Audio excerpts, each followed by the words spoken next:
نحمده ونصلي على رسوله الكريم أما بعد رب اشرح لي صدري ويسر لي أمري واحلل عقدة من لساني يفقهوا قولي۔ دینی رہنمائی کی مجلس نمبر 205 میں سبھی سامعین کی خدمت میں السلام علیکم ورحمۃ اللہ وبرکاتہ عرض ہے۔ آج کی مجلس کا پہلا سوال یہ ہے کہ ہم نے یہ حدیث سنی ہے کہ للصائم فرحتان فرحۃ عند فطرہ و فرحۃ عند لقاء ربہ، کہ روزہ دار کے لیے دو خوشیاں ہیں، ایک افطار کے وقت اور ایک اپنے رب سے ملاقات کے وقت۔ تو کیا یہ حدیث صحیح ہے اور اس کا مطلب کیا ہے؟ جواباً عرض ہے کہ یہ حدیث صحیح ہے اور بخاری اور مسلم اور دیگر کتابوں میں موجود ہے،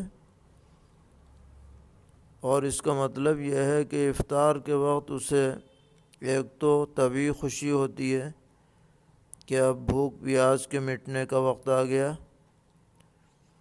اور دوسرے یہ کہ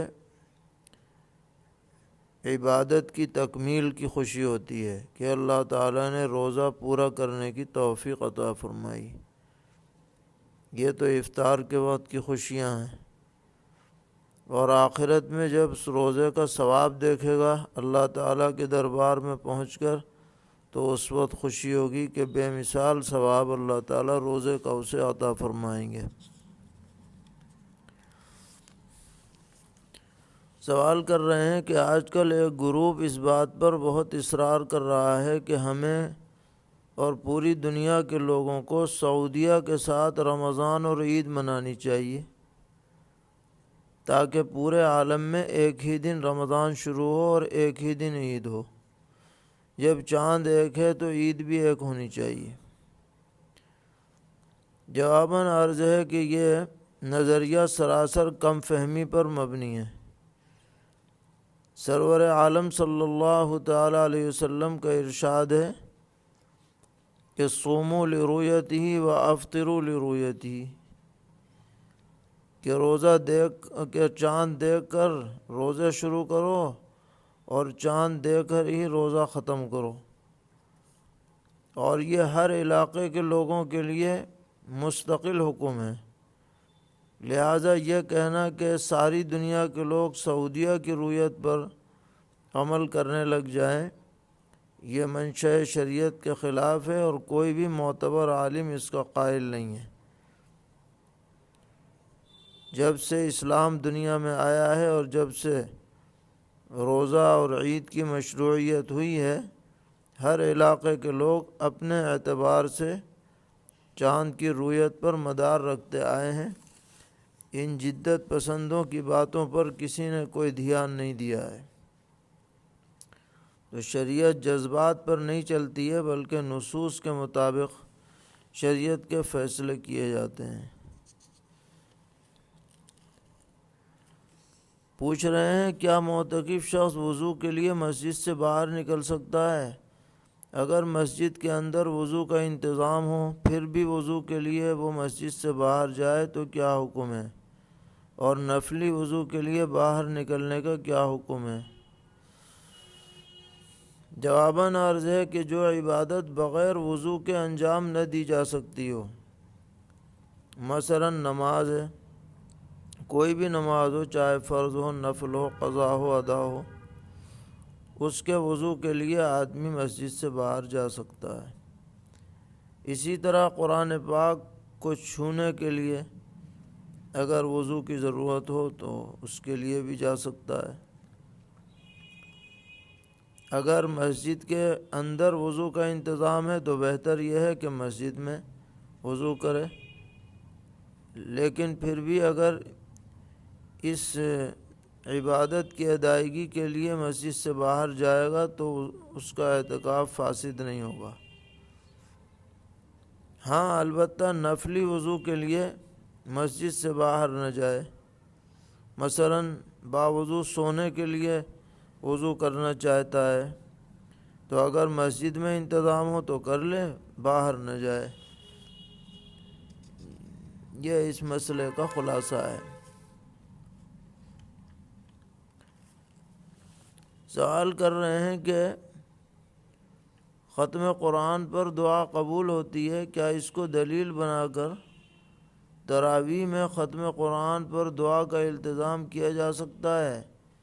کیا صحابہ کرام رضی اللہ عنہم کا معمول تراویح کے بعد اجتماعی دعا کا تھا؟ جواباً عرض ہے کہ ختم قرآن پر دعا کی قبولیت مطلق ہے،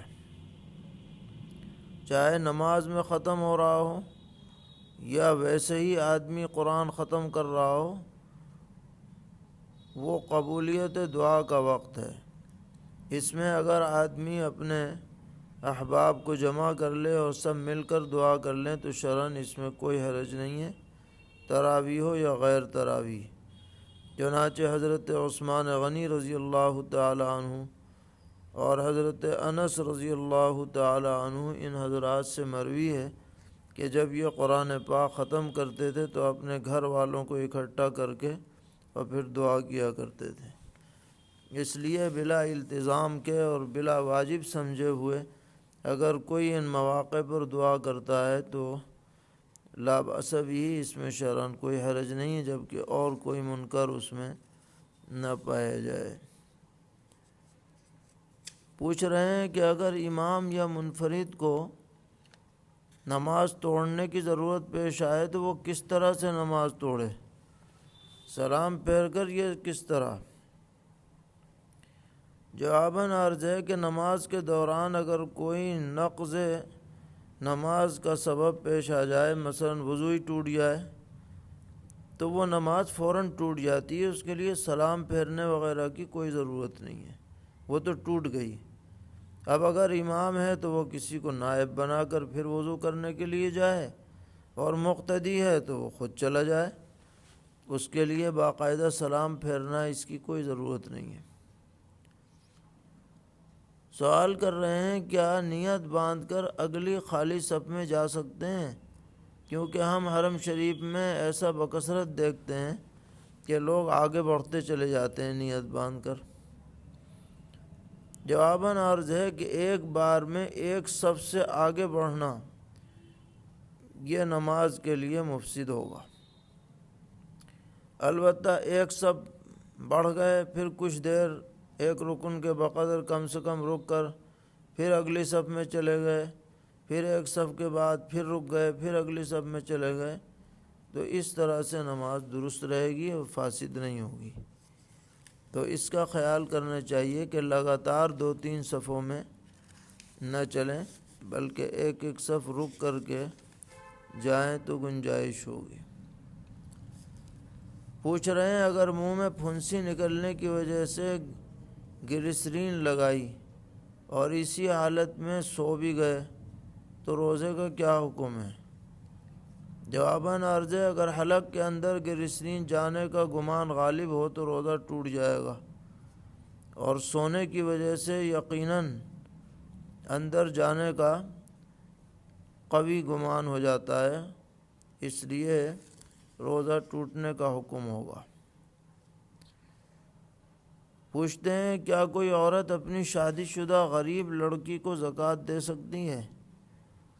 جواباً عرض ہے کہ اپنی لڑکی کو چاہے شادی شدہ ہو یا غیر شادی شدہ زکوٰۃ دینا درست نہیں ہے، البتہ داماد اگر محتاج ہو تو اس کو دے سکتے ہیں۔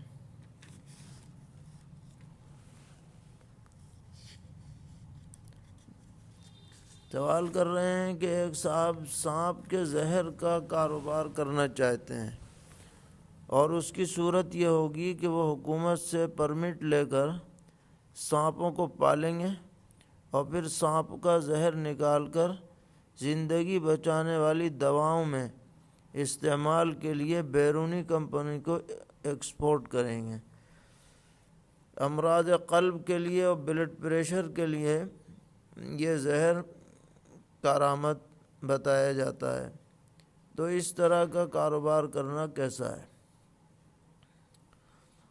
جواباً عرض ہے کہ ہمارے فقہا نے ایسے سانپوں کی خرید و فروخت جائز قرار دی ہے کہ جس سے کسی نفع کی امید ہو۔ لہذا اس جزئیے سے یہ معلوم ہوتا ہے کہ فی نفسی ہی زہر نکال کر اور ایسی دوائیں بنانے کے لیے فروخت کرنا جس سے انسانوں کی جان بچائی جا سکتی ہے، آمدنی اس کی حلال ہوگی، حرام نہیں ہوگی۔ لیکن دوسری طرف اس میں پہلو یہ ہے کہ سانپوں کا پالنا یہ خطرے سے خالی نہیں ہے، اور خود پیغمبر علیہ الصلاۃ والسلام نے سانپ کو مارنے کا حکم دیا ہے۔ اس لیے اگرچہ آمدنی حلال ہوگی لیکن یہ عمل کراہت سے خالی نہیں ہے، اس میں جان کا بھی خطرہ رہتا ہے پالنے والوں کے لیے یا ارد گرد رہنے والوں کے لیے، اس لیے ایسے خطرے کے کام سے بہرحال بچنا چاہیے۔ اللہ تعالی ہم سب کو دین پر استقامت عطا فرمائے، اور طرح کے شرور سے محفوظ فرمائے، دارین کی عافیت سے نوازے۔ وصلی اللہ تعالی علی خیر خلقہ محمد وآلہ وصحبہ اجمعین برحمتک یا ارحم الراحمین۔